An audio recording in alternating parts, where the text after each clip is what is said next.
Seccional São Paulo, da Ordem dos Advogados do Brasil, com a sua Comissão de Defesa dos Direitos da Criança e do Adolescente, tem a honra de apresentar o webinar Desafios para a Promoção da Saúde Mental na Infância e Adolescência, em um contexto de desigualdades.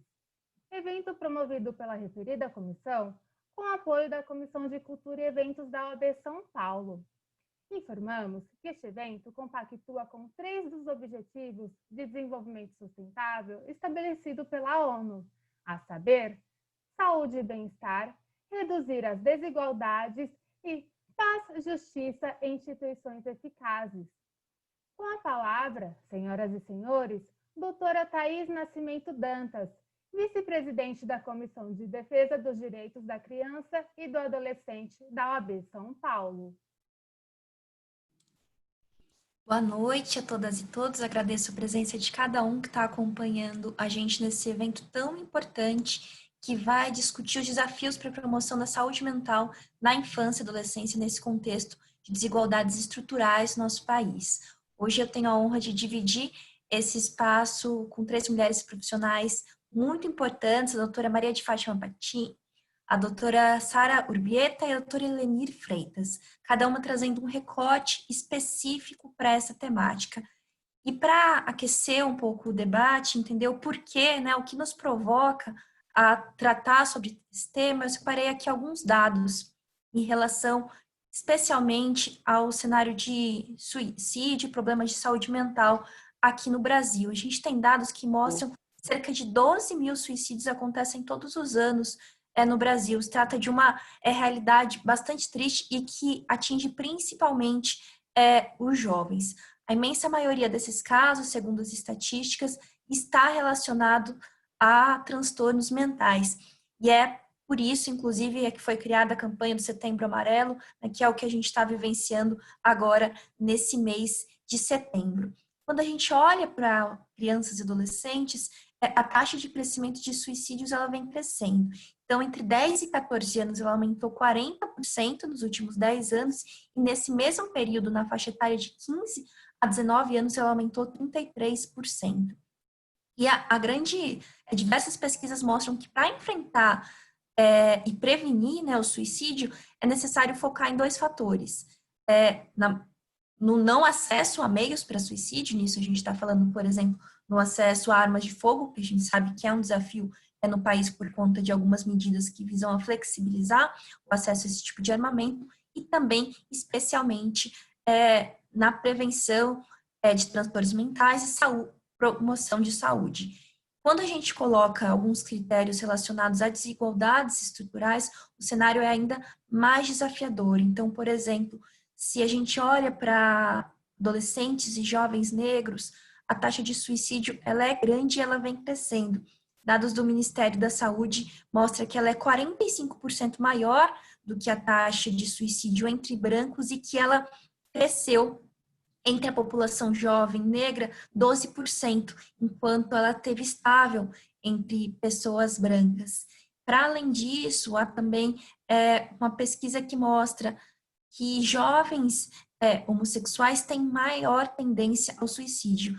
Para a gente olhar para esses dados, é fundamental que se articule a leitura dessas estatísticas com a realidade social que vivenciamos, em que há problemas estruturais que trazem problemas bastante graves desde a infância. É dizer, mesmo que a nossa Constituição coloque lá no artigo 227 que crianças e adolescentes são absoluta prioridade no âmbito de políticas, de serviços, de orçamento público, isso não foi ainda totalmente implementado. E daí o desafio de olhar para essas questões de maneira muito séria e buscar, então, mecanismos de prevenção para reverter essa realidade e fazer com que, de fato, nossas crianças e adolescentes tenham direito a uma vida plena, com os mais altos parâmetros de saúde, enfim, para poder, de fato, acessar a todos os seus direitos. E com isso, já passo logo aqui a palavra para a doutora Maria de Fátima Padim, que vai trazer um cenário geral em relação aos desafios para a saúde mental de crianças e adolescentes. Ela é doutora em ciências pelo Departamento de Psiquiatria da Unifesp, é especialista em dependência química também pela Unifesp, coordenadora do Núcleo de Pesquisa na área da família, pela Uniad e Unifesp, conselheira técnica da Diction and the Family International Network, vinculada à uma universidade da Inglaterra, coordenadora do módulo de dependência química do curso de especialização em saúde mental da infância e adolescência do Departamento de Psiquiatria Infantil e Adolescência da Unifesp, diretora clínica e supervisora da clínica GRES, coordenadora do curso de especialização e dependência química da Unifesp, além de coordenadora do MBA em Dependência Química da Faculdade de Ciências Políticas de Saúde. Muito obrigada, para Maria de Fátima, é uma honra tê-la conosco e a gente adoraria te ouvir a partir de agora. Bem-vinda. Bom, primeiro é um privilégio estar com vocês aqui e eu queria parabenizar essa iniciativa, porque um dos maiores problemas que nós temos na saúde mental do adolescente e do adulto, mas da saúde mental, é a psicofobia, né? O que nós temos é um preconceito, né, a respeito disso, em todos os âmbitos, no âmbito familiar, no âmbito político, no âmbito educacional, muitos por falta de informação e outros por algumas crenças distorcidas. Completando um pouco o que a doutora Thais estava falando, a gente tem que ter a clareza que o suicídio hoje, ela é a terceira causa de morte na adolescência, né? E a tentativa desse autoextermínio, para nós imaginarmos, é uma das principais causas da entrada da emergência psiquiátrica em hospital geral. 98%, eu nunca gosto de frisar que quanto maior a taxa, maior a preocupação. Não é só isso, nós também temos que nos estar preocupados com as minorias e as pequenas taxas. Mas é tão alarmante e esse movimento que vocês estão fazendo é tão importante que eu fico privilegiada de estar podendo dividir com vocês essas questões. Quando a gente pega aqui 98%, né, das tentativas, o indivíduo, a pessoa, tem algum transtorno mental, um transtorno de humor.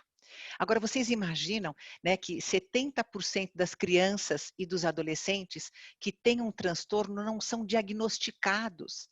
Quer dizer, como é que eu posso tratar o transtorno se eu não tenho o diagnóstico? E normalmente nós não temos esse diagnóstico pela falta de políticas de saúde pública, que implica diretamente na parte educacional, os professores, né? Eu venho da área da educação, não faço muito conta aí, mas eu tenho 36 anos de formada, eu alfabetizei adultos, crianças, né? E o que eu percebia, não só agora, mas eu sempre percebi que muitas dificuldades que os professores têm em sala de aula, se eles tivessem um respaldo em termos de políticas de saúde pública, eles teriam como ajudar no diagnóstico. Eu sempre lembro o caso do Realengo, né, daquele rapaz que entrou na escola e ele exterminou e também se matou em seguida, né? E quando foi um atrás, até a repórter foi maravilhosa, ela foi atrás, gente, da escola onde ele fez o extermínio, mas ela pegou o boletim de uma professora que dizia o seguinte: tenham preocupação com fulano, ele está isolado, ele não fica com ninguém no lanche, ele é um bom aluno, mas chamei a mãe diz que também em casa ele não brinca, ele é isolado. Aquela professora educadora maravilhosa que estava com aquele menino, ela estava ali com todos os fatores de risco daquele menino para uso de substância e também para um diagnóstico psiquiátrico. E solitária, levando aquilo e sem a menor condição de ajudar aquele menino. Se nós tivéssemos um país de política de saúde pública, onde a escola tivesse um respaldo para auxiliar, encaminhar essas crianças e essas famílias orientadas para um diagnóstico, nós teríamos evitado uma tragédia de 16 mortes, inclusive da professora, não dessa especificamente, né? Então, o que nós temos que ter a clareza é que nós temos uma grande taxa de crianças, 70% com algum transtorno, do mais leve, ansiedade, depressão, déficit atencional, até o mais grave, sintomas de esquizofrenia, e que elas não têm diagnóstico, elas não têm tratamento. Só que nessa fase de adolescência, nós temos um pensamento pré-lógico, segundo Piaget. Então, eles não têm essa questão de abstração para poder executar o suicídio. Por isso que acontece, na verdade, na questão da adolescência. Eu misturo um pouco a parte psiquiátrica, psicológica e da educação, porque eu venho disso e eu acho que a gente tem que ampliar esse olhar. Nós temos que ampliar esse olhar. Né? E, então, o que a gente tem que ter, né, o suicídio, entre as 10 causas mais importantes de morte no mundo, o suicídio está incluso lá. Né? O que a gente tem, 90% desses jovens, quando eles cometeram esse ato, eles estavam com diagnóstico de transtorno mental.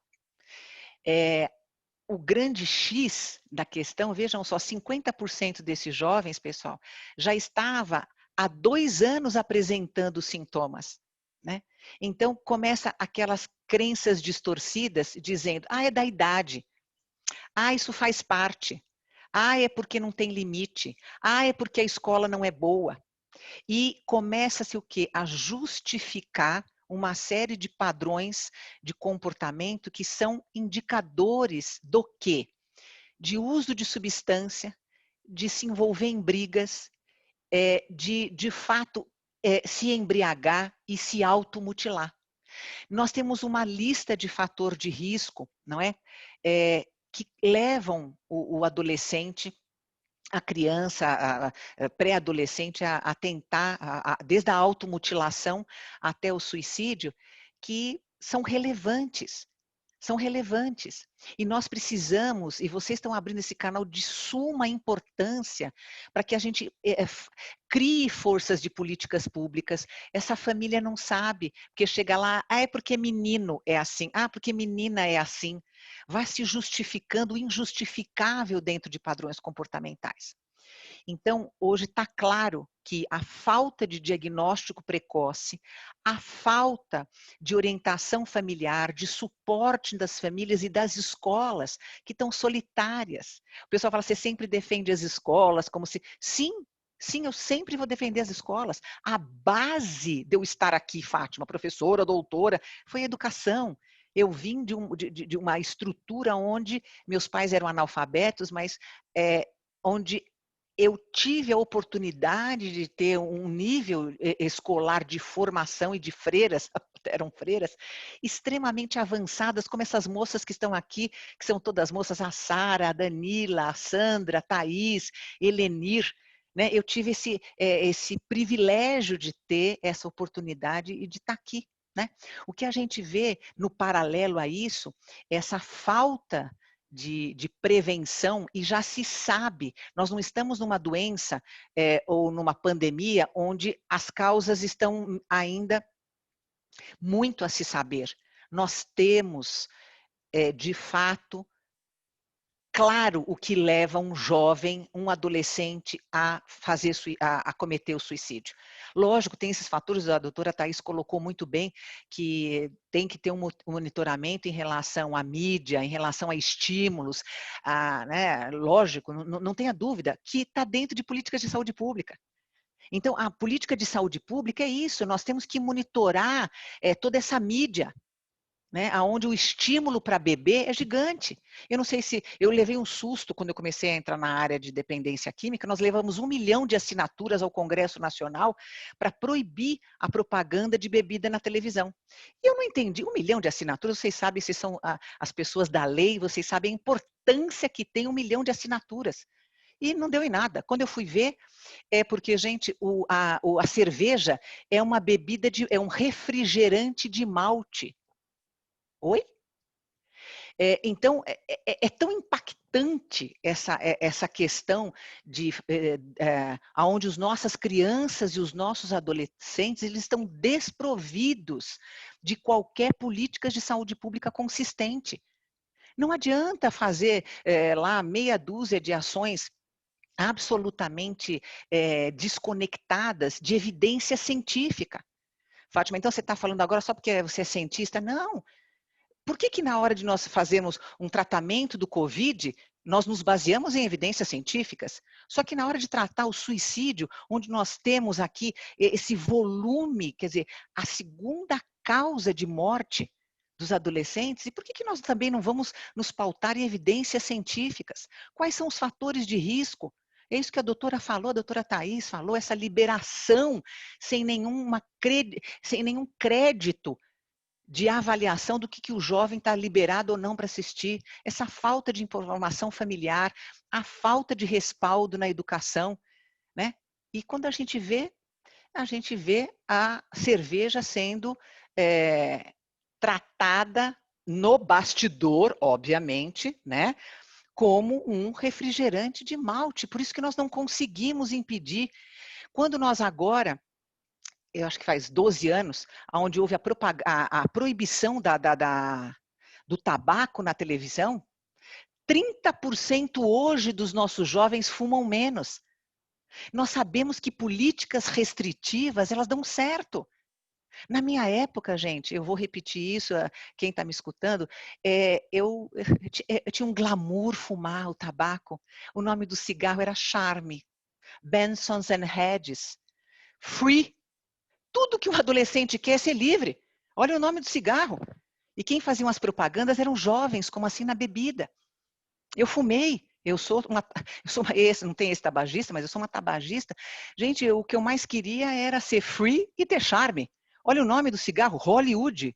Quem é que não quer ir para Hollywood? Eu continuo querendo até hoje, velha, ir para Hollywood. Então, o apelo da mídia em relação ao jovem, ele é drástico.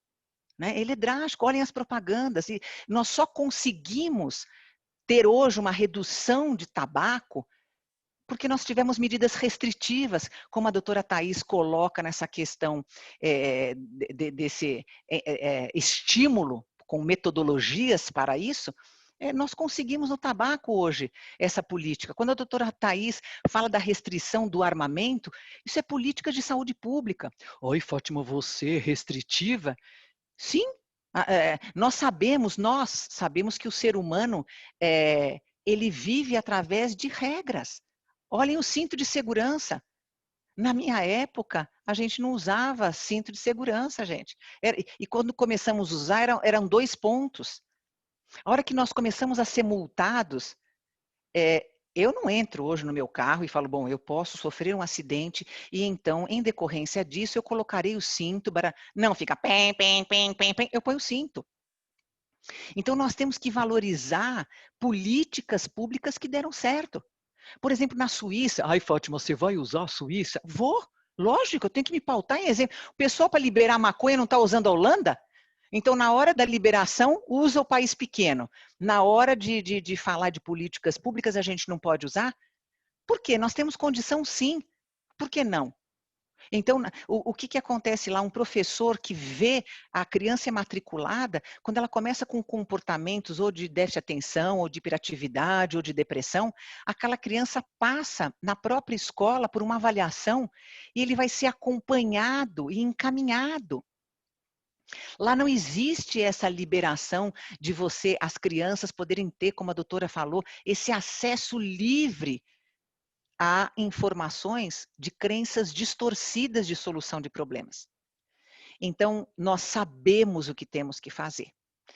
O que está faltando é equipes como vocês, né? Doutora Thais, doutora Danila, Ryan, a Sandra, a Helenir, Sara, né? Eu acho que é Sara, né? Não, às vezes eu falo o nome aí, por favor, né? Que possam, e eu vou repetir o que eu faço em todas as lives, o que muda é a mobilização social. Todas as mudanças do mundo que aconteceram foi através de mobilização social. Eu não acredito nada em mudança política, não, porque não acredito. Nós temos que nos mobilizar. Nós temos um movimento Mothers Against Drunk Driver que chegou no Brasil agora. Uma mãezinha que perdeu a filha nos Estados Unidos, atropelada por um motorista bêbado, ela mobilizou os Estados Unidos inteiro, todos os estados. E hoje tem uma lei rígida que se nós fumarmos maconha, até pode, time is money. Mas se você for pego alcoolizado dirigindo nos Estados Unidos, você perde carteira, você vai preso, você tem uma série de implicações. Essa mãezinha se mobilizou contra as mães, como vocês estão fazendo agora. eu tenho uma crença forte em vocês agora, para que se faça uma mobilização em relação a essa gravidade da questão do suicídio na infância e na adolescência, a falta de diagnóstico, a falta de suporte educacional que essas escolas e esses professores tanto penam, sofrem com tudo isso, né? Eu não sei se meu tempo passou, eu coloquei aqui, mas eu não paro de falar, né? Então, se já viram um professor, eu quero que você só me dê um toque aí, né? Então, é muito importante essa mobilização e o que vocês estão fazendo aqui para falar sobre o assunto. A semana passada, um jornal me procurou perguntando se, me perguntou se eu achava, essa coisa de campanha só do Setembro Amarelo, Fátima, você acredita? Bom, se eu não acreditar em campanha, né, lógico que a gente não pode só ter um período, né? Nós temos que ter um alerta. O Setembro Amarelo é um grande alerta para dizer que existe e que precisamos tomar providência, que precisamos falar do assunto. O que vocês estão fazendo, abrindo uma temática que normalmente as pessoas não gostam de falar de suicídio. Se a gente for falar de sexo, de não sei o quê, vai chover, gente. Agora, na hora que você fala de suicídio, as pessoas acabam tendo essa restrição para falar sobre isso, né? Então, a importância do Setembro Amarelo é de dizer, oi, está acontecendo, acontece. O que se tem uma política de saúde pública no Brasil que é em relação ao câncer de mama, que é um dos mais prevalentes. Se fala sobre isso, as pessoas vão e dizem, olha, eu tive esse problema. Os hospitais, desde o pronto-socorro até o médico ortopedista, ele está preparado para isso. O que nós vemos é ter os médicos, os psicólogos, com uma dificuldade em identificar fatores de risco para suicídio, porque não se fala do assunto, não se faz isso que vocês estão fazendo aqui, né? E se tem essa questão muito grave, que eu acho que é a maior doença, eu acredito que seja o preconceito e que seja a psicofobia. Então, é de suma importância nós sabermos que existe prevenção, existe política pública que possa ser criada para que a gente seja, inclusive, um modelo em termos de muito mais prevenção, mas de cuidado com a saúde mental da nossa criança e do nosso adolescente. Pronto, obrigada. Muito obrigada, doutora Maria de Fátima. Acho que você traz pontos super importantes, né? Porque a gente vem pensando em relação, primeiro, a essa necessidade de ter um olhar global em relação à estratégia de promoção de saúde mental de crianças e adolescentes, porque para além do acesso a esses serviços no campo médico, psicológico, psiquiátrico, há também medidas de prevenção que são muito importantes e que daí perpassam por desafios estruturais, digamos assim, da nossa sociedade. Acho que é super interessante também o que você pontua em relação ao cuidado com crianças e adolescentes, que acho que é sempre um desafio, que é fundamental que a gente traga também um alerta em relação à proteção de direitos de crianças e adolescentes, né? Porque acho que é algo que muitas vezes é capturado quase que por alguns discursos um pouco mais conservadores, digamos assim. O ser conservador não é um problema em si, né? O ponto é quando isso está na contrariedade dos direitos de crianças e adolescentes. Em alguns casos, a gente vê que a criança ou o adolescente é reduzido a um objeto de disputa a partir do que isso existe. Daí um grande desafio de crianças e adolescentes precisam ter acesso a uma infinidade de informações e, paralelo a isso, precisa ter uma adequação à fase de desenvolvimento que ela está vivenciando. Enfim, é fundamental esse olhar complexo. E um outro ponto que acho que é bacana dessa super mobilização em relação aos direitos de crianças e adolescentes, e com experiências inclusive internacionais, é a gente lembrar que nesse ano em que o ECA comemora 30 anos, o Estatuto da Criança e Adolescente é resultado de imensa mobilização social. O artigo 227 da nossa Constituição Federal, que apareceu lá na Constituinte em 88, ele é fruto de iniciativa popular. Então, foi um texto que foi redigido por iniciativa popular, houve um movimento bastante grande da sociedade, inclusive crianças e adolescentes ocupando o Congresso Nacional, imagens históricas, principalmente do movimento de meninas e meninos de rua, enfim, uma grande mobilização. E acho que é fundamental a gente resgatar que a atuação política ela é importante por meio da mobilização social, né? Esse caminho precisa ser construído e a gente precisa de um exercício contínuo para que as mudanças que se deseja aconteçam. É fundamental ocupar espaços e levar essas pautas em relação a diversos direitos, especialmente, né, acho que aqui falando do meu campo de atuação e dos direitos de crianças e adolescentes, a direitos humanos, para que isso seja contemplado e a gente possa promover uma sociedade com justiça social. Então, a partir desse comentário, passo aqui a palavra à doutora Helenir Fagundes e deixo aqui um comentário para quem quiser, enfim, trazer alguma pergunta, questionamento, reflexão, vocês podem utilizar o espaço do chat. Em seguida, as falas, a gente vai se debruçar sobre esses comentários de vocês, tá bom? Para apresentar a doutora Helenir, super competente, vai contribuir muito para o nosso debate. Apresenta aqui com um mini currículo. Ela é mestra em educação pela PUC São Paulo, é pesquisadora das relações raciais no ambiente escolar, com dissertação defendida no tema de significações constituídas pelas equipes gestoras sobre as relações de igualdade racial na escola. Muito obrigada pela sua presença, doutora Helenir. Passo aqui. Sim. Tá. Olá, tudo bem? Estão me ouvindo? Tranquilo? Então, tá, é um grande prazer. Muito obrigada, Thaís, de ter convidado. E, assim, eu acho que, como a doutora também bem disse, né, a importância desse debate é riquíssimo, fundamental para nós que desejamos uma sociedade diferenciada, para nós que desejamos uma sociedade mais humanizada, né?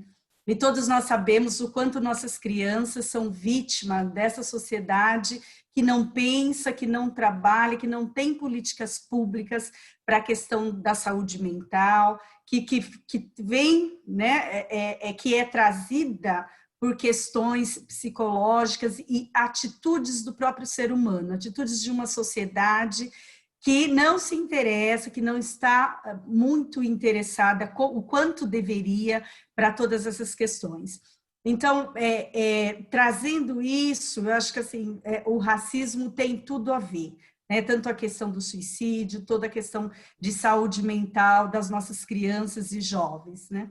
Então, eu sou pedagoga, trabalhei 35 anos na área da educação, então, assim, tenho assim, uma quantidade, né, de tempo nesta área, mas muito ainda a aprender, então por isso estudo, pesquiso a área da questão do racismo e o quanto é perverso e o quanto essa situação contribui, né, para a desumanização tanto de seres humanos negros quanto de seres humanos brancos. Então eu vou iniciar, você me avisa do horário que eu estou aqui, eu preciso até marcar, porque eu costumo falar demais, professor fala demais, né? Então, eu estou marcando aqui para a gente não extrapolar.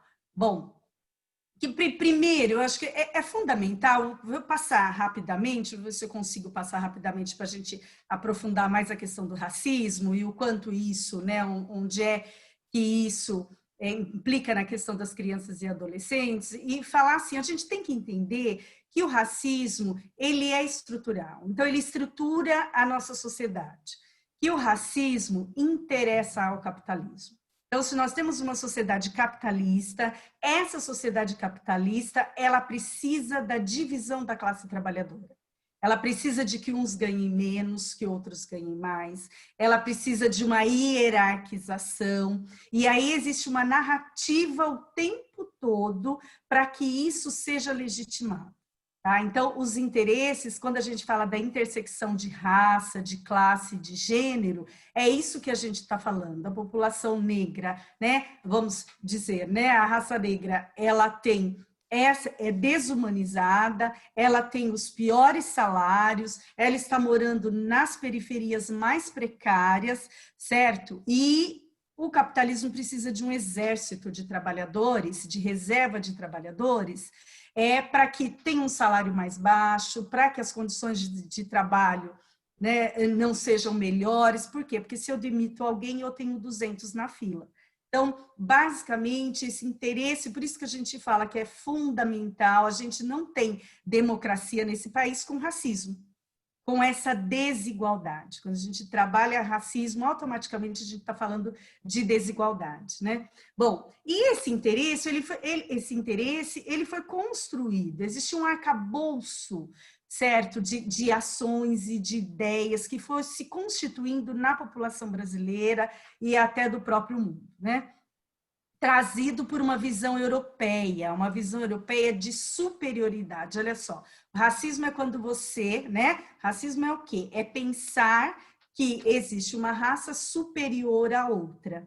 Isso é o racismo. Então, o que aconteceu, né? Para que se instituísse, primeiro, a colonização que se deu no continente africano, né? Trazido aqui para os negros trazidos para o Brasil. Isso era uma situação degradante. Como é que a igreja, como é que os países que eram católicos na época, eles vão justificar isso? Porque, afinal de contas, eles eram católicos, acreditavam em Deus. Como é que tratava as pessoas dessa maneira, né? Como é que subhumanizava as pessoas?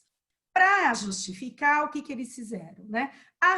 Entra a religião, e a religião diz o seguinte: não, mas esses negros eram descendentes de um povo amaldiçoado, que é a história de Cã, que não vai dar muito para a gente aprofundar, em outro momento eu posso estar aprofundando para vocês. Então, a igreja justifica, entendeu? A subhumanização do negro. Aí, através da religião.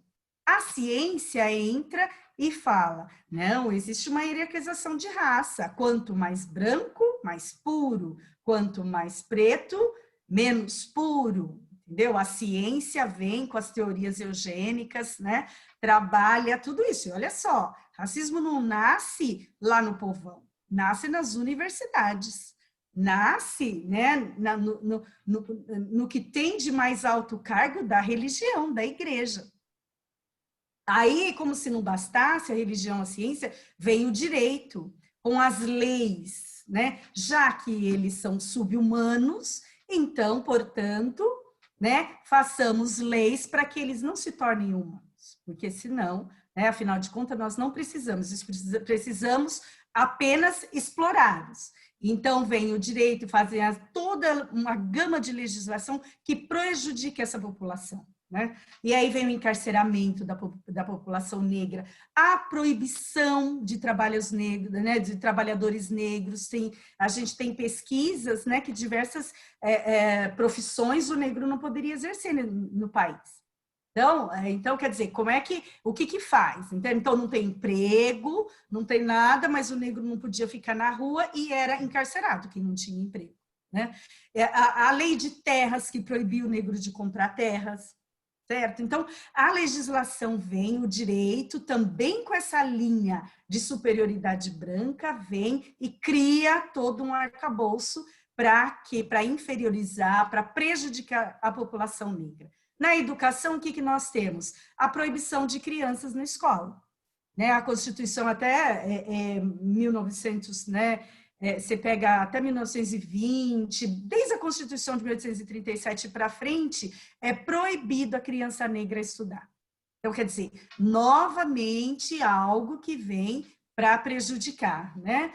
E aí a inviabilização do trabalho, né, da classe trabalhadora negra, e a política, né, de embranquecimento. Ora, nós éramos 68% de negro aqui, precisava trazer pessoas brancas de outros países para trabalhar nas indústrias? Não, né? Mas foram trazidas. Por quê? Porque é uma política de embranquecimento do país. Né? E do medo da população negra assumir o poder, porque éramos 68%. Então, o medo traz toda essa lógica. Por isso que a gente fala hoje de reparação. Por quê? Porque tem que reparar um erro de políticas que foram realizadas, né, anteriormente. E toda a narrativa de desconstrução do continente africano, da população negra, a literatura, você vem com o Gilberto Freire, que vem com uma coisa ainda que marca muito a nossa história e está muito presente, que é o mito da democracia racial. Precisava dizer que não, negar o racismo no Brasil. Imagina, aqui a população vive em harmonia, e isso o que que faz? Ela apaga o diálogo, né? Abafou todo o diálogo. Então, o mito também é uma política, o mito da democracia racial também é uma política que interessa. A gente nega para que não se discuta. Certo? Bom, e aí eu acho que assim, passando geral, não quero gastar muito meu tempo, embora tenha muita coisa para dizer sobre isso. E como é que a gente vai falar de tudo isso e pensar nesse impacto, né? Como eu estou na escola, eu acho que a gente, né, minha pesquisa é feita na escola, trabalhei muito na escola, então eu gosto de pensar a escola a partir, né, desse tema, né? Então, quais são os impactos do racismo no jovem, na criança e jovem negra e na criança jovem branca? Porque tem impactos. E isso a gente precisa discutir. Por isso que é interessante para todos, negros e brancos, discutirem o racismo, né? Primeiro, né, o que é esse espaço da escola? A escola é um espaço, através de muitas pesquisas que temos, que as relações raciais são pautadas na hierarquização de seres humanos.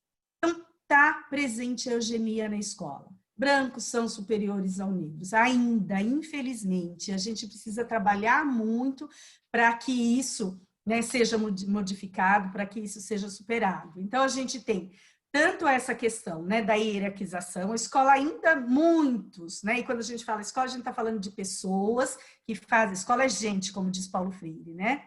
Escola é gente, não é prédio. Escola é gente. Então, ela é pautada por pessoas que pensam ainda isso, né? E a valorização do fenótipo branco e a desvalorização do fenótipo negro. Então, a criança negra, ali nesse espaço, né, ela é desvalorizada. A ausência de reflexão, não há reflexão de como se constituem as relações raciais na escola. A escola não, ainda, né, nós já temos, e eu quero dizer aqui, nós já temos um avanço grande, mas ainda a gente precisa que as pessoas, né, tem muitas pessoas que ainda não perceberam a necessidade de discutir o racismo na escola, né? A ausência de formação de professores, tanto na formação inicial como na formação continuada. Nós né, as universidades não têm, não se falam, não faz a discussão do racismo, né? Bom, e aí a gente tem o racismo confundido com o bullying, que é outro tema que é fundamental, a gente precisa estudar muito para diferenciar, né, essa questão de racismo e bullying, porque muitas vezes o bullying é usado para não se falar do racismo, coloca tudo no mesmo saco e fala, mas as crianças, né, as crianças brancas também sofrem, então todo mundo sofre, então isso, o bullying ele é utilizado muito para isso, então a gente precisa diferenciar o racismo, né, do bullying.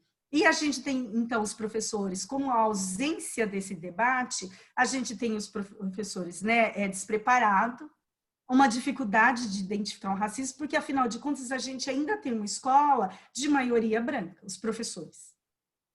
Né? A diretora, eu trabalhei 18 anos como diretora de escola, mas assim, quando uma mãe que chegava na escola, né, e não me conhecia ainda, e se eu estava, mais a minha coordenadora loura, mais a minha vice-diretora que era também loura, a mãe ia direto para quem?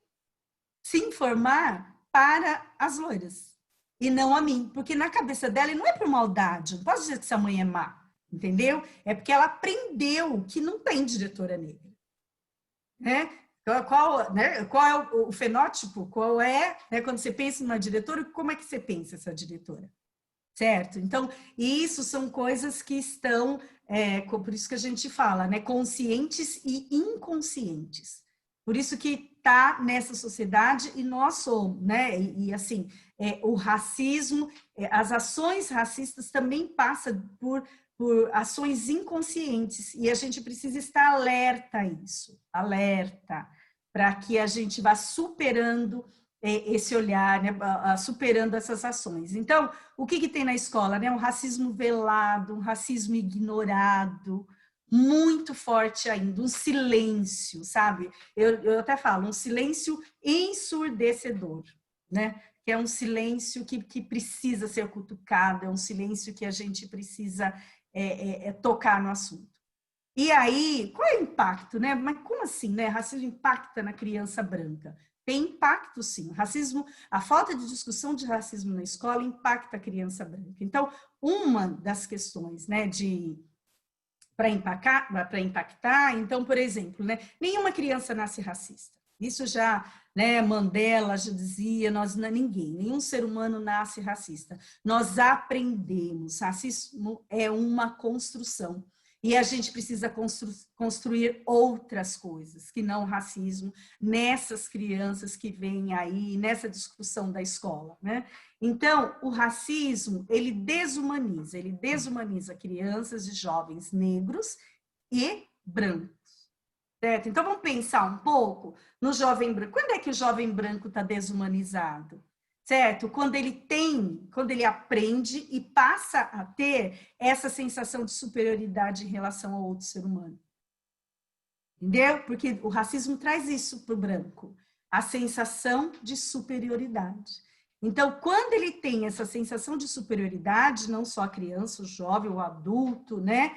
Ele está desumanizado. Então, a criança negra está desumanizada porque ela é vista como inferior, e a criança branca também está desumanizada, né? Vou falar de criança, mas a gente está generalizando. Ela também está desumanizada quando ela se acha superior. Então, essa criança que tem atitudes racistas, esse adulto que tem atitude racista, qual é o impacto? Ele desrespeita os direitos humanos. Então, você está impactado quando você desrespeita. Você também está desumanizado quando você desrespeita os direitos humanos. É outra coisa. Esse pensamento alienante, por quê? Porque ele impede o pensamento crítico em relação à situação de desigualdade. Ele naturaliza o racismo. É assim. Né? A gente vai aprendendo a naturalizar o racismo. Então, a gente limita, né? A gente abafa o nosso pensamento crítico. Isso é um impacto. Então, quando não se discute sobre o racismo, impacta, né, na dificuldade dessa criança branca ter um pensamento crítico em relação à situação que está sendo, que ocorre e que ela muitas vezes pode reproduzir, né? E que ela está reproduzindo. Outra coisa é um pouco desse olhar narcisista, né? Quando a gente fala desse pacto, né? Assim, né? Classificar as pessoas, a intolerância às críticas. Olha só quantas cotas raciais. Como nós recebemos críticas, né? Então, a intolerância à crítica, porque é claro, se as coisas estão boas, porque a gente fala, e existe sim o privilégio da branquitude, as pesquisas falam que o branco sabe que ele tem privilégio em relação ao negro, né? E temos, vamos pensar, qualquer uma menina jovem com as mesmas condições econômicas, a negra e a branca quando vai procurar um emprego no shopping. Qual é a possibilidade de quem ser acolhido para estar na porta da loja? Todo mundo sabe disso, a gente não precisa dizer. Então, existe o privilégio, né, de algumas, muitas ações. Há o privilégio. Na pesquisa da Lia Weiner, ela fala que ela pesquisou um mendigo, e o mendigo branco falou assim, né, tinha 2 mendigos, e o mendigo branco falou assim, olha, quando eu tenho vontade de ir ao banheiro, o segurança do shopping me deixa entrar. Eu entro no banheiro do shopping, o mendigo branco, mas o mendigo negro é proibido de entrar no shopping. Então, tá vendo o privilégio? Mesmo na situação igual, 2 mendigos, mas existe o privilégio do branco, porque existe uma sociedade que ainda olha com essa superioridade. Então, eu acho assim, e o egocentrismo, né, que é o medo de perder os privilégios, que tem o medo de perder privilégios, né? Então, por isso que muitas pessoas, quando a gente fala sobre o racismo, não compreende que é uma ciência que nós estamos falando e que nós estudamos para falar, né? E aí todo mundo quer dar opinião, não encara, né? Por exemplo, na questão diferente, talvez, as questões que abrangem a psicologia, vamos dizer assim, né? Não, é estudiosa, a doutora está falando, vamos ouvir. Agora, quando a Elenir está falando, aí parece, mas na minha opinião... Então, quando a gente fala sobre racismo, então aí todo mundo né? Não vê que isso também, todas as ideias, tudo que nós falamos, todas as dissertações que defendemos, tem o mesmo cunho científico que qualquer outra ciência, que qualquer outra área, né? Então, quer dizer, isso é bem forte para que não se discuta, essa questão. E o epistemicídio, porque a criança branca, quando a gente não traz história da África e cultura afro-brasileira para a criança branca, ela também perde conteúdo. Por que a criança branca não sabe sobre a África? Assim como a negra não sabe, a branca também não sabe. Então, quer dizer, isso chama de achatamento intelectual. Né? Esse currículo europeizado faz, certo, com que crianças brancas e negras não conheçam outros povos, que não conheçam a sabedoria africana. Como é que pode? Então, quer dizer, existem impactos na criança branca, no jovem branco, como existem impactos no jovem negro. Agora, falar dos impactos do jovem negro, é lógico que ele é maior, né? Porque, assim, não há problema você discriminar as pessoas em cada um nas suas igualdades, né? Ou nas suas diferenças. O problema é você inferiorizar um e subestimar outros. Esse é o grande problema. Classificar, a gente aprende classificação, né? Os vermelhos aqui, os brancos aqui, os amarelos, isso é uma classificação, isso é natural. Agora, dizer que um é inferior ao outro, esse é o grande problema. Então, na criança negra, a gente tem dados, eu acho que eu já estou, né, era 18h27, cara, são 46, ainda tem um tempinho, né, Thaís? Então, na criança negra, a gente tem, assim, quais são os impactos, né, da escola? É a invisibilidade da criança negra, acho que isso é o básico. Né? Esse olhar para o que essa criança negra está. A doutora falou bastante, né? Como é que você olha esse aluno, como é que você percebe coisas, como é que você antecipa cuidados, né? Para que não aconteça outras coisas piores. Então, é isso. Então, há uma invisibilidade muito grande em relação à criança negra. Né? Então, e isso traz o quê? Né? Os educandos negros são os que mais reprovam, são os que mais abandonam a escola, são os que têm maior diferença, né, entre aprendizagem e idade, são aqueles, né, índice de analfabetismo, são os que têm mais. Então, tudo isso são questões que são resultado de uma política que não olha para essa criança, que não olha, né, para essa criança com a atenção necessária. Olha, pasme, existe até pesquisas, e eu fico muito triste, e é verdade, porque eu já vivi isso, que a conduta dos professores muda de acordo com a cor da pele do educando. Infelizmente. Por quê? Porque se naturaliza, quando o educando negro ele não aprende, se naturaliza. Mas quando o educando branco não aprende, as pessoas, geralmente, a professora ela tem um outro olhar de sensibilidade. Então, é a naturalização e ela se preocupa com aquela criança branca que não tem aprendizagem. Então, a questão ela não é só social, ela está para além, porque mesmo uma escola que tem uma comunidade de todas as crianças pobres, brancas e negras, há diferença. Os negros, mesmo na escola, ainda sofrem mais. Então, há aqueles que caminham, mas há aqueles que precisam do olhar diferenciado da professora. E são esses que vão ficando para trás. Né? A última escola que eu trabalhei, eu tinha educação de jovens e adultos também. E aí, perguntando, né, para os meus jovens, né, mas por que vocês saíram da escola? Então, todos têm praticamente a mesma história de abandono, de um não olhar, né? Eu não aprendi, eu não consegui aprender, então eu saí. Eu não, sabe? Então, são situações muito parecidas entre os jovens. E aí eles vão para a EJA, aqueles que vão, né? Vão para a EJA tentar adquirir lá um diploma, essas questões, mas são vítimas de uma situação de abandono. E aí, essa naturalização de que a criança negra é menos inteligente, existe a naturalização disso. né? As intervenções do professor, esse olhar de cuidado, e isso tudo deixa marcas profundas na criança, marcas profundas no ser humano, né? Então, quer dizer, aí tem a falta de interesse, a queda no desenvolvimento escolar, né? Autoestima, autoconfiança, um nível muito baixo, e isso não dá para dizer que está uma linha muito tênue com o suicídio, né, doutora? É uma coisa que, né, se há um índice alto de suicídio, imagina entre a população negra, eu não tenho dado específico aqui, eu acabei deixando por lá, mas imagino que esse jovem, né, essa criança, em grande maioria, com certeza é negra. Né?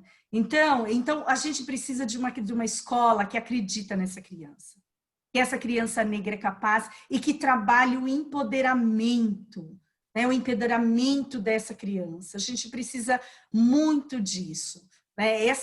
A criança, ela sofre da ausência de escuta e dificuldade em se defender, porque geralmente, por exemplo, uma criança que sofre o racismo através de brincadeiras, né? Aí tem um professor Adilson para falar sobre racismo recreativo, né? Que tudo acha que é brincadeira. Então, se a professora acha as brincadeiras que são racistas, que fazem mal a uma criança negra, e a professora acha que é uma mera brincadeirinha, certo? Isso vai dificultando, e muitas professoras falam, é mera brincadeirinha. Então, nós não podemos encarar brincadeiras racistas como meras brincadeiras, né? Como palavras racistas, né? Ações racistas como mera brincadeira, porque torna a criança numa fragilidade muito grande.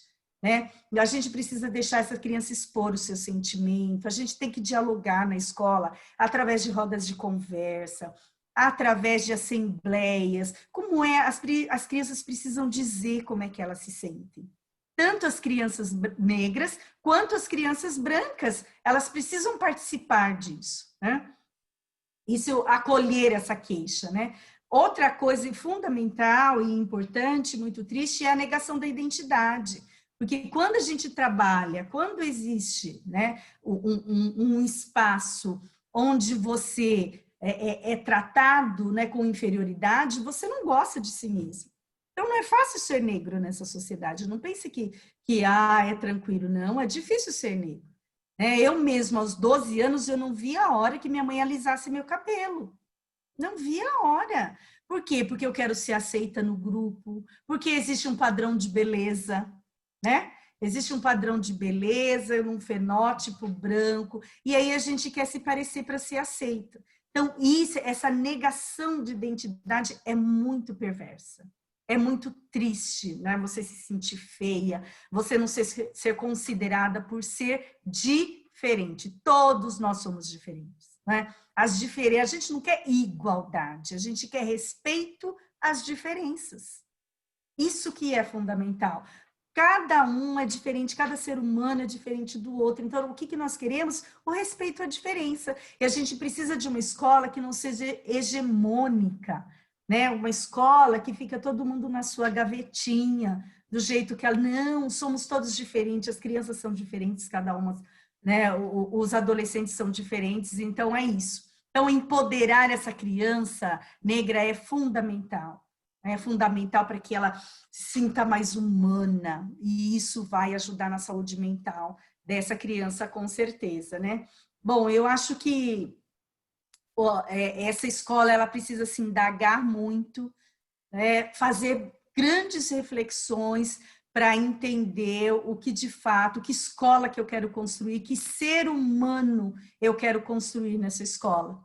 Então, e buscar a construção de uma sociedade de respeito às diferenças, uma sociedade de respeito aos direitos humanos, uma sociedade que amplie o capital cultural de todas as crianças, certo? É importante trabalhar tudo, que não tem um currículo, né, simplesmente europeizado. Eu quero uma escola antirracista, uma pedagogia antirracista. Eu acho que essas coisas vão, com certeza, contribuir, né, para que esse país, para que a nossa sociedade ela tenha, seja mais humana, mais construtora, né, de direitos humanos e construtora de uma sociedade mais diversa e respeitosa. Eu fico por aqui. Falei demais, não? Muito obrigada, doutora Lani. Foi ótimo escutá-la. Acho que você conseguiu passar, assim, por muitas questões que a gente precisa, de fato, enfim, olhar para entender a complexidade desse problema que afeta crianças e adolescentes, né, na perspectiva de todos esses espaços de socialização e como o racismo chega de uma forma muito transversal e, ao mesmo tempo, né, que causa a todas essas crianças e adolescentes. Então, muito obrigada. Ainda não acabou por aqui, a gente vai aprofundar esse debate, ainda escutá-lo um pouquinho mais depois desse primeiro momento de todas as exposições. Então, mais uma vez, convido todo mundo que está acompanhando. Nós tivemos aqui alguns elogios pelo chat. Que bom que vocês estão acompanhando e gostando. Perguntas podem ser feitas por esse espaço mesmo. E agora eu passo a palavra à nossa terceira painelista, que vai trazer um outro recorte, olhando especialmente para o impacto da LGBTfobia em crianças e adolescentes. Então, tenho aqui a honra de convidar a Sara Magalhães Urbieta, que é uma mulher trans, militante LGBTQIA+, graduada em Serviço Social, atualmente ela é conselheira no Conselho Municipal de Direitos da Mulher, e foi com quem eu tive a alegria de, no último mandato, atuar conjuntamente como conselheira no Conselho Nacional de Direitos de Crianças e Adolescentes. Ótimo revê-la, Sara. Passo aqui a palavra para você também. Muito obrigada. Boa noite, doutora Thaís. Boa noite a todos e a todas. No primeiro momento, eu quero me desculpar se houver alguma fala minha que não tiver algum entendimento, porque eu fiz uma cirurgia recentemente na face e estou com uma certa dificuldade para falar algumas palavras. Como a doutora Thaís me apresentou, eu sou uma mulher trans, falo de um local de fala bem específico, que é essa população LGBTI. E vou começar justamente pela violência na primeira infância de crianças e adolescentes LGBTIs. Por quê? A violência sexual dessa população, ela se dá desde que não que a criança e o adolescente se tornem LGBTI por causa da violência sexual, e sim ela é abusada sexualmente por já se demonstrar ser da população LGBTI. E conforme vai crescendo na pré-adolescência e na adolescência, que é uma fase difícil para todos, imagina para uma criança que está descobrindo sua sexualidade, está descobrindo o seu corpo e não tem espelhos para se refletir, não tem pessoas para pegar e falar, eu me identifico com tal característica, eu me identifico com tal pessoa. E aí tem toda a exclusão social dentro da escola, não poder falar da violência sexual sofrida na infância, não poder falar dessa violência física e psicológica que é sofrida dentro da escola, e a criança vai seguindo seu caminho de vida. Quando chega na adolescência, principalmente para as pessoas transexuais e travestis, que ela não se identifica com o gênero de nascimento, é mais complicado ainda. Porque normalmente é uma criança muito afeminada ou masculinizada que sofre muito bullying dos colegas, e principalmente por parte dos docentes da escola. Eu sou uma mulher trans, como eu já disse, e durante minha adolescência eu era a única mulher trans naquele espaço. Durante meu curso superior, eu era a única mulher trans naquele espaço, e hoje em dia, trabalhando numa universidade, eu sou a única mulher trans naquele espaço. Então, você fica totalmente sem referências durante a sua vida toda. Aí temos a negligência do Estado. Por que a negligência do Estado? O ECA fala que é responsabilidade do Estado, da sociedade, a segurança da criança e do adolescente. Porém, para crianças e adolescentes LGBTIs, é fechado os olhos. Quando o adolescente é expulso de casa por causa da sua sexualidade, da sua identidade de gênero, a sociedade fecha os olhos. Quando tem pais que aceitam uma sexualidade ou uma identidade de gênero, na maioria das vezes esse pai é denunciado pela própria escola por aceitar a identidade de gênero e a sexualidade do filho ou da filha. Então o Estado começa a negligenciar as crianças aí. Você não tem discussão sobre sexualidade, você não tem discussão sobre violência de gênero, porque tudo se perpassa do machismo e a manutenção da hierarquia do homem branco, hétero, cisgênero e de classe média e normalmente cristão. Temos aí o reforço de todo esse discurso nos governantes, na televisão, nos youtubers, né, reforçando todo esse discurso, toda essa fala de somos nós contra eles. Eles é toda aquela população que não se encaixa no padrão ético, o padrão dito como normal, que são os LGBTIs, são as crianças negras, são as crianças ciganas, são os periféricos. Então, há essa manutenção da hierarquia, do poder do homem branco. Quando o adolescente procura uma unidade de saúde para fazer seu acompanhamento psicológico devido a toda a violência e para tentar se identificar nas suas questões de gênero, identidade e tudo mais, o Estado brasileiro só permite que o acompanhamento seja feito a partir dos 16 anos. Então, já é mais uma negligência do Estado. Quanto mais cedo fosse feito o acompanhamento, tanto da criança quanto da família, menos traumas psicológicos iriam ter. Depois, passa pela falta de escolaridade. Lá atrás, quando a criança e adolescente sofreu toda essa exclusão, o que aconteceu? Ela evadiu da escola. Na maioria das vezes é expulsa de casa e posteriormente evade da escola. Mas a grande maioria de adolescentes LGBTIs são evadidos da escola, são convidadas a se retirar daquele espaço, porque aquele espaço não é para eles. Porque aquele espaço não tem 3 banheiros, aquele espaço não respeita que o adolescente não tem aptidão para a educação física, não respeita que aquela criança que já deixa o cabelo crescer, não respeita, pelo contrário, estimula a violência sexual dentro da escola, abuso sexual e psicológico dentro da escola, e essa criança evade da escola. E aí um grande problema lá na frente.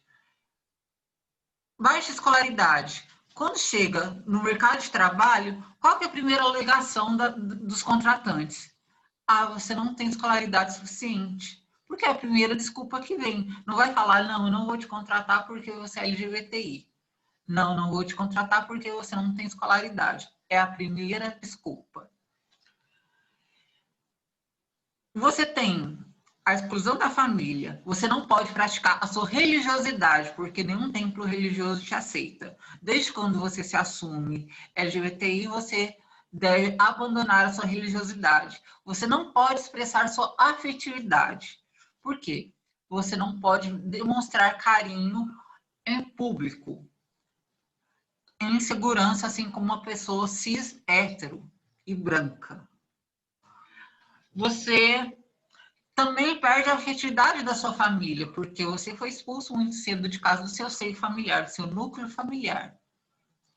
Então, com o adoecimento mental dessa população, não que seja uma população doente mentalmente por ser LGBTI.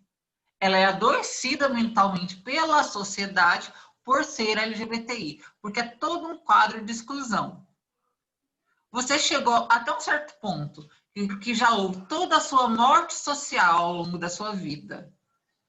O que você faz? Fala, Se essa sociedade não quer me aceitar, o que eu vou fazer nesse plano? O que eu vou fazer nessa terra? Vou tirar a minha própria vida, porque vou ceifar a dor que existe em mim, a dor de ser diferente. Só que a pessoa com uma identidade de gênero e com uma sexualidade diferente da maioria, ela se culpa muito. Ela se acha que é sempre culpa dela, porque ela nasceu errada, ela fez coisa errada, ela se apaixonou pelo coleguinha que não poderia se apaixonar, ela que não é forte o suficiente para permanecer na escola, ela que é burra, sim, ela que é muito burra para não ter conseguido aprender lá atrás, como a professora disse anteriormente. Não conseguiu acompanhar o resto da turma. Mas como vai acompanhar o resto da turma, sendo que ela tem todas essas preocupações, se ela já vai para a escola com medo? E aí é onde tem a mutilação, porque para as pessoas trans, principalmente, não aceita o seu corpo físico, porque há desassociação do psicológico com o corpo físico. Aí há essas mutilações, até então, que finaliza com suicídio, que para a pessoa trans ela já não tem mais nada, o que dirá a própria vida. E a minha fala é muito consistente nessas questões, porque eu acompanho vários grupos de adolescentes LGBTIs e durante todo o meu processo da minha vida eu acompanhei outras pessoas LGBTIs mais novos do que eu, porque eu tive um local de privilégio que, além da sociedade me ler como branca, eu não fui expulsa de casa. Então, eu tive a oportunidade de ter uma escolaridade com toda essa dificuldade, tive a oportunidade de concluir os meus estudos e tive a oportunidade de alcançar um local de trabalho. Então, eu repasso toda essa minha experiência vivida para outros que não tiveram as mesmas oportunidades. Porque eu sei que eu passei muita coisa, mas se eu puder evitar que outros passem pelos mesmos caminhos dolorosos que eu, isso para mim é maravilhoso. Então, eu bato sempre na questão de ter uma escola preparada para as diferenças, não só as diferenças sexuais e de gênero, mas também as diferenças raciais, e ter essa discussão mais ampla nos lugares, nos espaços. Eu termino aqui minha fala foi um pouco mais concisa, porque acredito que passei já o que eu gostaria de passar. E se tiver alguma dúvida, eu abro para o debate daqui a pouquinho, tá bom? Muito obrigada também, Sara, foi ótimo escutá-la, acho que pontuando, né, esses principais pontos e desafios, e que a gente, acho que muito, né, dessas falas mostram como, em alguma medida, há um critério de normalidade que é extremamente excludente, e que, na verdade, a partir dessa lógica, né, de tentar exercer um controle sobre, enfim, corpos e mentes, a gente acaba excluindo e pondo muitas pessoas numa situação de sofrimento, e num cenário em que, em alguma medida, são, né, se a gente pensar, e aqui falando, né, no lugar de uma mulher branca, quem está criando racismo, quem está impondo esse sofrimento são justamente as pessoas brancas. Então, é a partir dessa régua, que é extremamente violenta, que a gente está colocando sofrimentos muito graves para as nossas crianças e adolescentes. E acho que isso também mostra um pouco como há uma intersecção, né, como foi trazido pela doutora Eleni, também pela Sara, em relação a diversas temáticas, né, como raça, gênero, orientação afetivo-sexual, se entrelaçam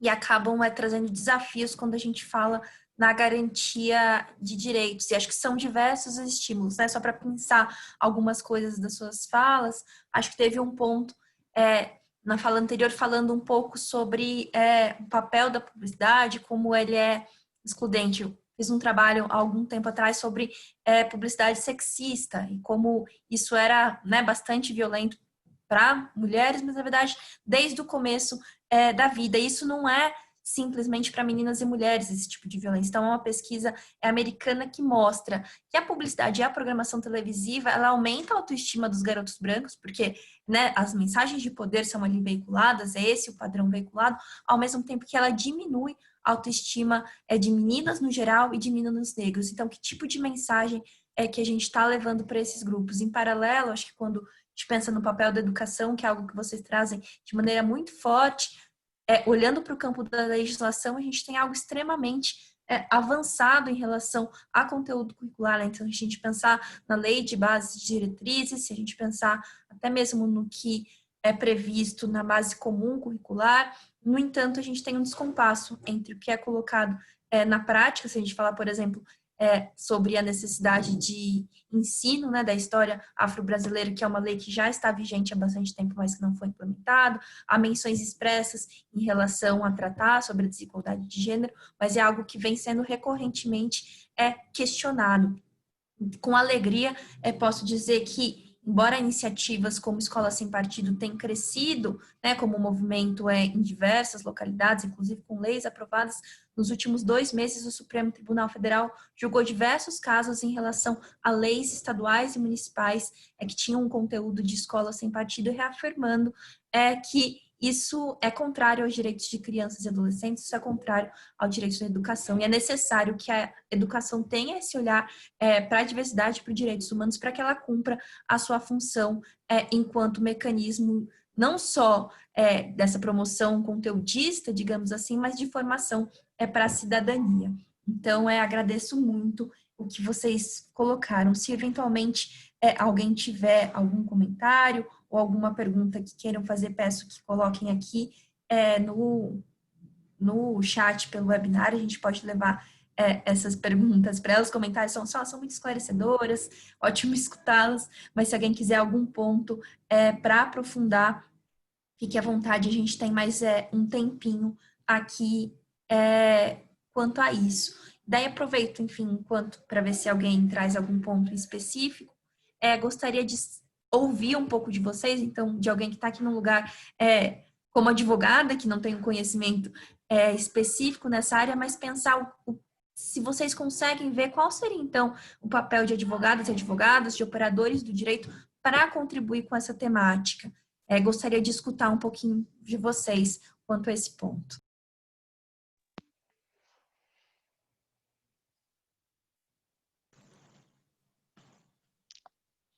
Quem quer começar? Acho que a Maria de Fátima abriu o microfone. Se você quiser começar, a gente pode seguir na ordem anterior. Olha, eu acho assim que a impressão que eu tenho, né, que eu já falei anteriormente a questão da mobilização, né, eu acho que ela é muito importante, e o aspecto formativo, né, Sara, é interessante, maravilhosa a fala de vocês, eu digo que eu aprendo todos os dias, às vezes eu ensino, mas eu aprendo, né, eu aprendi muito com a fala de vocês, e tem uma coisa muito importante, há 20 anos atrás, né? Você veja como essa questão de informação e de a gente abraçar essa causa juntas dessas várias áreas. Quer dizer, eu estou pegando a área da dependência química, da psicologia, Helenir pegando essa pilastra importante, Sara idem, né? Então, assim, eu acho que unir essas forças é fundamental. Para vocês imaginarem, eu desenvolvi, junto com uma equipe, o primeiro projeto de orientação sexual numa escola católica, aonde, veja só, era a época daquele papa antigo que dizia que ele era contra a camisinha, por exemplo, né? E então foi assim, foi um projeto coordenado pelo Antônio Carlos Egito, a Marta Suplicy à época, né? E onde a gente tirou a nomenclatura de educação sexual, né, dizendo que existe orientação sexual, você tem que aprender a lidar com a diversidade, né? Isso há 20 anos atrás, numa escola de freiras, né, aonde elas tinham uma liderança em termos da mulher, né, pela educação feminina muito forte. E foi interessante nessa época, porque a gente teve muito apoio dos pais que foi muito assim, significativa a época, porque a gente estava indo, vocês imaginam, né, contrária, eu faço questão depois de mandar um livro para vocês aí, em relação a isso, porque ficou histórico, né, orientação sexual nas escolas, fomos reconhecidos internacionalmente, uma escola de freiras, né, uma coisa de falar sobre a sexualidade, falar sobre, tirar essa palavra homossexualismo, que vem de doença, tirar essa coisa de escolha, ninguém escolhe, porque se eu não escolhi ser hétero, como que o outro escolhe ser homossexual? Por que que existem essas questões? E será que o desejo sexual, falar sobre isso, e foi muito interessante, Thaís e colegas, que nós tivemos muito apoio à época do Ministério Público, né? Aonde principalmente, e eu digo até hoje, eu tenho um apoio do Ministério Público da Vara Infância e Juventude fenomenal. Então, eu cito assim, o Dr. Lélio Ferraz, aqui de São Paulo, Cristina Ruaro, de Curitiba, de pessoas que estão abertos para esse tipo de construção e que a nossa voz, muitas vezes, eu estou falando por mim, né? A minha voz, muitas vezes, é a parte do direito, onde a gente não sabe muito chegar, né?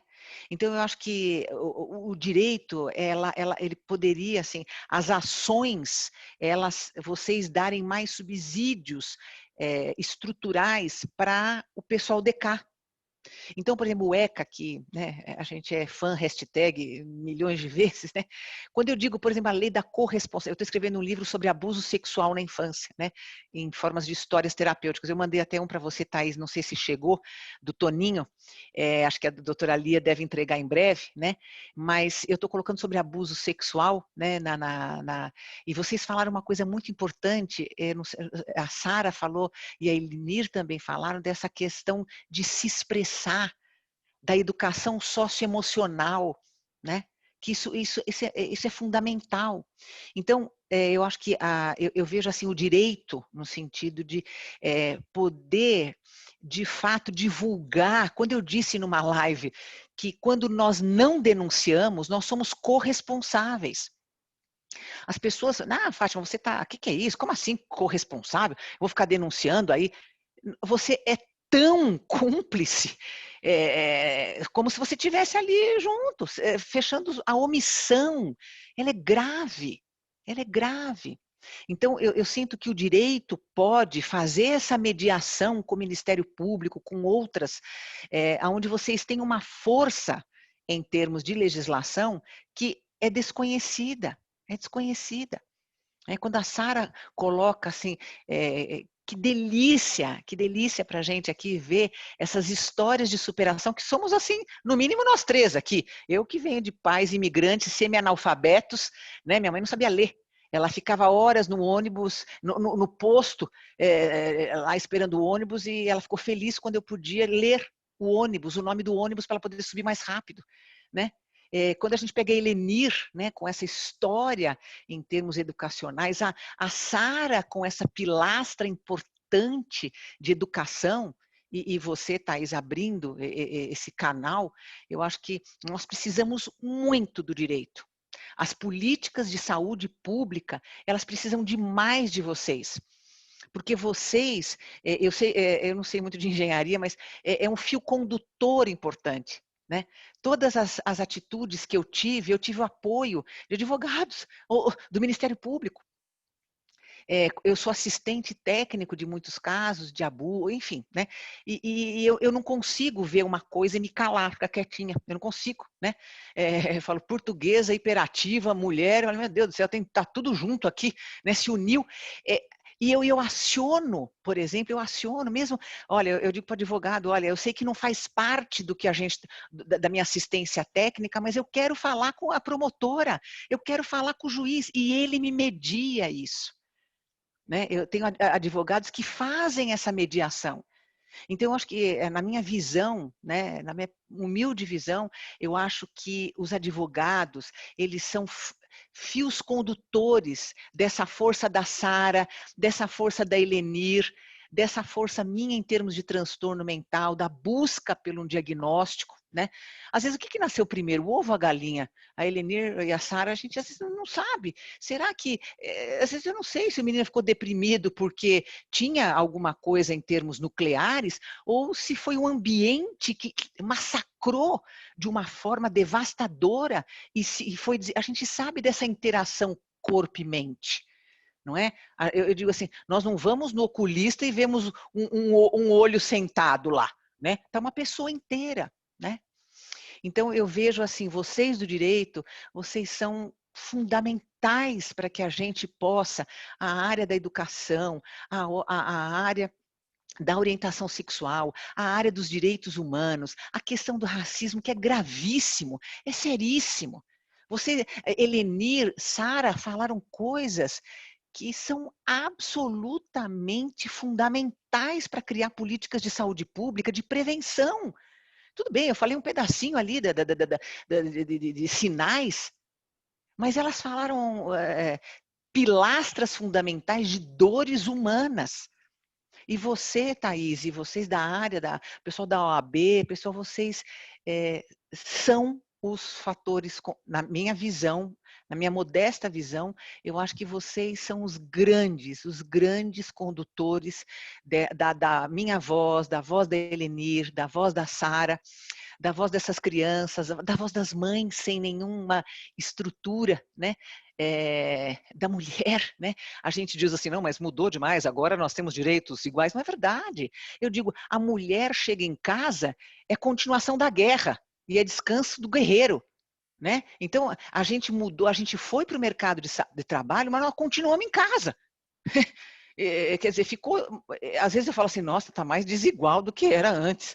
Assim, no momento de revolta que eu tenho, né? Porque então você está falando que era melhor antes? Por favor, assim, a gente tem que ter cuidado para falar, mas eu não quero ter muitos cuidados para falar, quero me abrir espontaneamente para vocês, né, como vocês têm feito, mas eu acho que sem a área do direito, a gente perde a voz. Vocês são fatores condutores. Desculpa aí, falei muito, vou desligar aqui.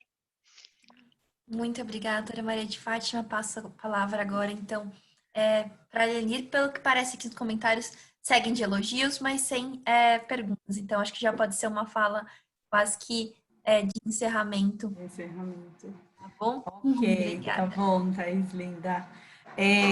Bom, eu acho que enquanto pedagoga, né, mas enquanto militante do movimento social, o primeiro eu entendo, quando eu falei dessa estrutura, né, do racismo, né, criada por arcabouços de ações, eu incluí o direito. E o direito ajudou a construir. O direito legitimou o racismo. E legitima, eu ouso dizer que legitima ainda. Né? Então, infelizmente, mas nós sabemos também que existe uma gama, né? Uma gama de profissionais aí da área do direito que já compreenderam a importância dele para desconstruir uma sociedade racista. Então, o direito, eu vejo o direito como, o direito é o pilar de sustentação do sistema. Né? O sistema ele não sobrevive se não tiver a legislação que o apoie, certo? Hoje, infelizmente, nós estamos vivendo aí uma sustentação que para mim é devastadora, né? Arrasadora, e nós estamos perdendo muitas coisas que conquistamos. E se a gente não gritar mesmo, nós vamos perder muito mais. E perder através do quê? Novas leis que vêm, né, de novo, né, nessa linha de prejudicar principalmente a população negra. Então, eu acho, hoje, né, por exemplo, quando a gente fala de genocídio da população negra, a gente tem uma política, né, uma política de genocídio nesse país. A gente precisa enxergar isso. Existe uma política de genocídio e o direito contribui para essa política de genocídio. As leis que foram defendidas, esses pacotes, né, eu diria o pacote do Sérgio Moro, essas coisas que, né, é uma política de genocídio trazida, né, e implementada através de quem? De quem defende a lei, de quem defende a justiça. Então, esse desvio, nós vivemos nesse país um desvio de noção do que é a justiça. E aí a gente tem, é nesse sentido. Então, agora, podemos ser o contrário, né? Essa política de encarceramento, certo? A gente tem juízes dizendo, por conta da cor, de repente ele pode ser um criminoso, não é assim? Né? Olha, os policiais falando, né? Olha, lá no espaço de, né, de classe média alta, da elite, eu trato de um jeito. Mas lá na periferia eu uso outros instrumentos.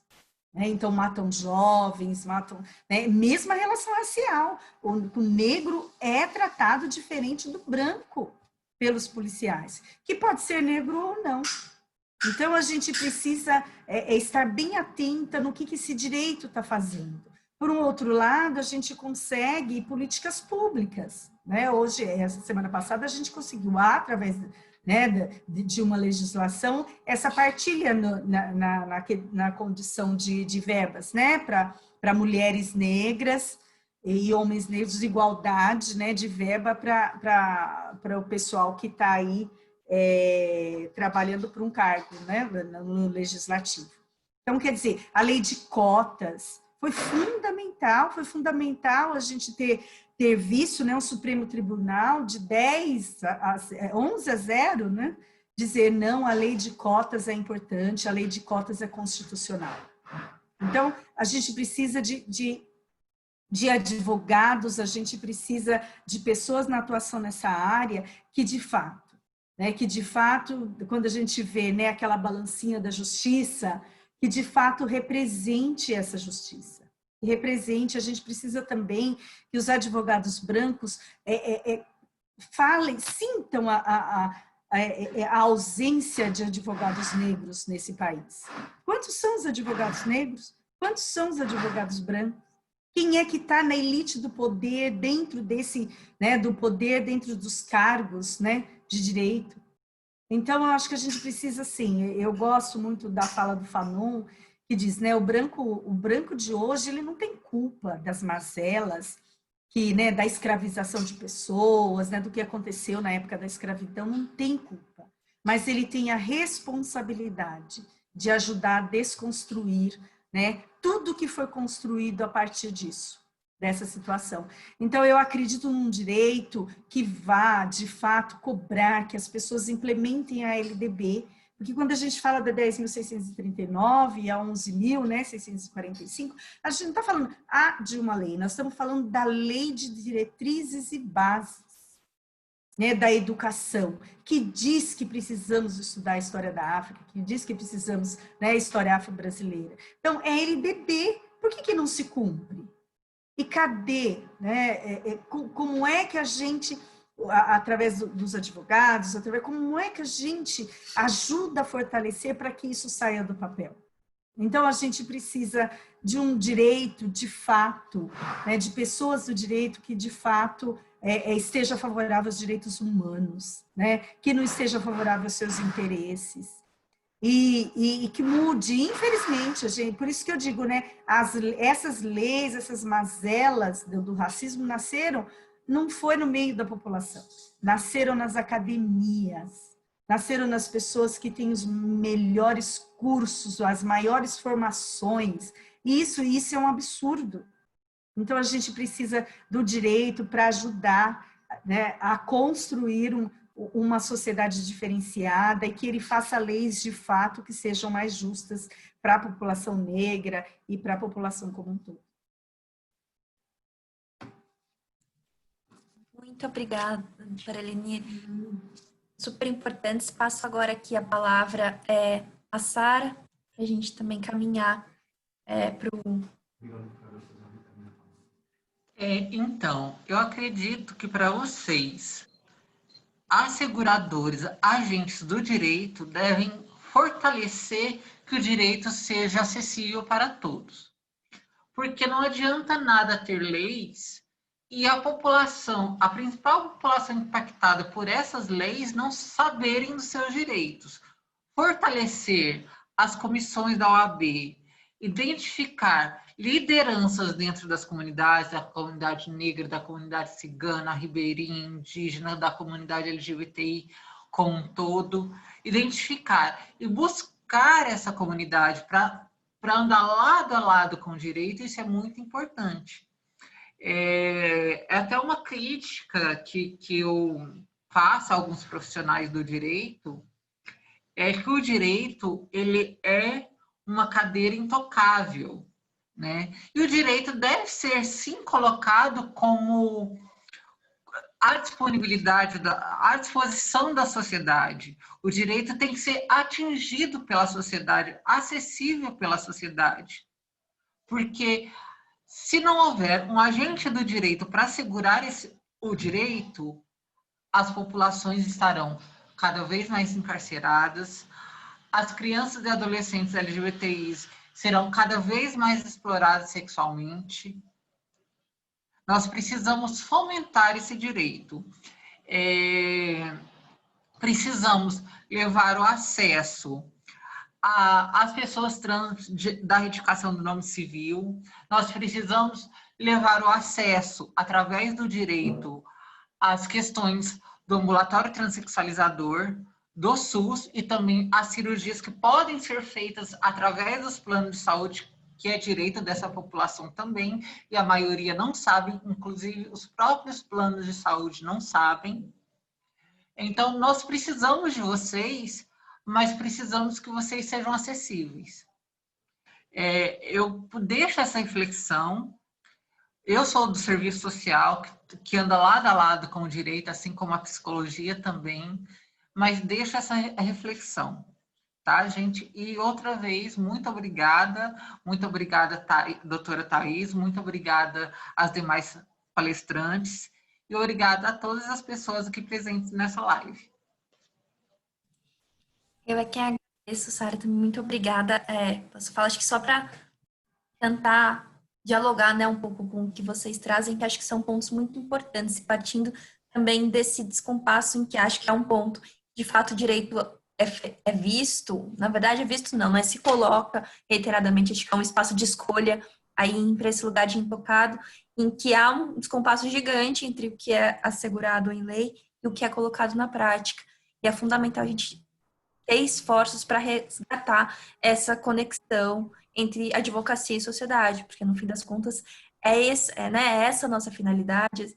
Se você pegar nas coisas mais básicas, tipo o juramento que fazemos quando nos graduamos em direito, é para prestar serviço à sociedade, é para garantir esses direitos. No Brasil, que a gente tem uma Constituição que é conhecida como Constituição Cidadã, tem direitos assegurados amplamente, a gente vive ainda um cenário de muita violação, e acho que são pontos que vocês colocam de maneira muito correta, né, sobre a necessidade de atuação, até contando aqui que acho que as pessoas perguntaram em relação, enfim, à atuação da OAB nessas temáticas, para além da Comissão de Direitos de Crianças e Adolescentes. Até destaco aqui o trabalho de duas comissões que, inclusive, apoiaram a realização desse evento, que é a Comissão de Diversidade, que é liderada pela doutora Marina Ganzaroles, tem um trabalho bastante amplo, especialmente na temática de direitos de pessoas LGBTQIA+, e recentemente eles lançaram uma campanha chamada Constituição da Diversidade,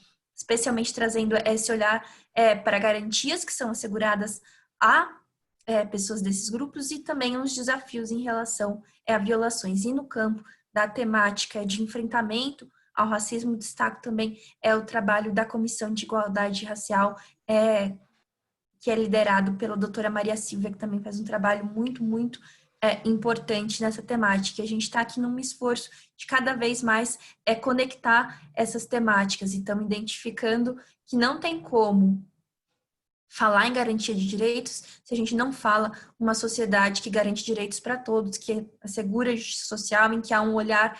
E acho que esse é um grande desafio, né? Porque acho que por muito tempo nós, seja como advogados, ou até pensando também um pouco enquanto pessoa branca, a gente se encastela num, tem um descompasso entre os direitos, as violações e a realidade, mas sem ter uma postura ativa frente a isso. E acho que é esse ponto que até a doutora Helene trouxe com bastante força, citando o Frantz Fanon. Então, acho que há há um desafio nesse aspecto e a gente precisa ocupar esse espaço, porque senão tem transformação. E é o que eu trago também, conduzindo estudos em relação à temática de enfrentamento à desigualdade desde a infância, que a gente precisa ter um olhar para essa faixa etária, porque, infelizmente, a desigualdade ela está presente desde o começo da vida e muitas vezes ela impacta, né, até mesmo essas mulheres, mães, antes mesmo de a vida dessa criança chegar ao mundo. Então, são desafios bastante grandes. Então, convido vocês todos a conhecerem,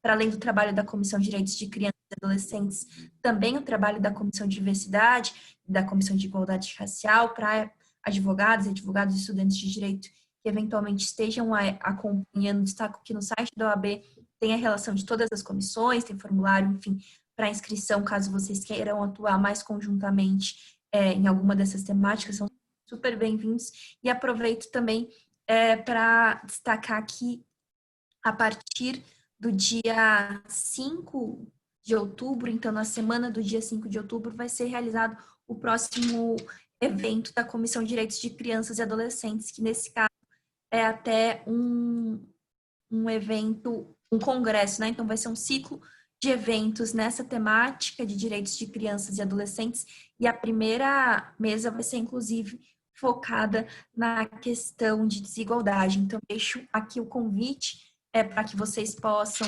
também participar desse segundo momento de conversas, entendendo que a gente realmente tem muito o que trabalhar e o que enfrentar quando fala sobre direitos de crianças e adolescentes, e que olhar para essa temática é fundamental. Coloquei o link agora aqui no nosso chat, e com isso, enfim, agradeço imensamente a participação de cada um de vocês. Foi realmente uma alegria muito grande para mim escutá-las, vocês três, doutora Maria de Fátima, doutora Eleni, doutora Sara, enfim, muito bom mesmo escutá-las. Espero que a gente possa continuar atuando conjuntamente. Muito, muito obrigada, boa noite e boa semana.